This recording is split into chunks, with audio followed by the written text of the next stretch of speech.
তো ইনভাইটে এসেছি, এই যে বিরিয়ানি করেছে বউ,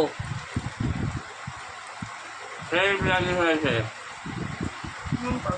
নাতির জন্মদিন নাদা ভরে নিয়েছে, দেখো এই যে দেখো বন্ধুরা, এই যে থালা সামনেই রয়েছে, অল্প একটু নাদা ভরে খাই গিলে নিয়েছে।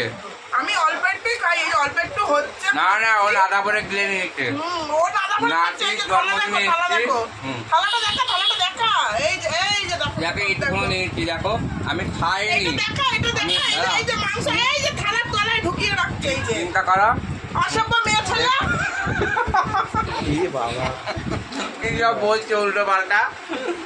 তো রবিবারকে ভালো যায়নি, এখন একটু ভালো ভালো যাচ্ছে, বিরিয়ানি খাচ্ছে তো, তাই একটু ভালো লাগছে। আর এটা হচ্ছে আপনি গেছে, আমি তো খেয়ে নিয়েছি। তো যাই হোক, আর কিছু বলার নেই, বাই বাই। কেন মাংসটা থালার তলায় লুকিয়ে রেখেছিস? দেখা, বাই বাই কেন? থালার তলায় মাংস লুকিয়ে রেখে বলছে খাইনি, খাইনি, খাই না, এদিকে গিলে দেয়। বন্ধ কর, আবার বেজ্জত করছে। যেমন তোর বাড়িতে একটু অপমান, আমি এখানে না খেয়ে চলে যাবো। যদি আমাকে বিরিয়ানি খাওয়া দিয়ে দাও, আরো যা দিবি দিয়ে দাও, আমি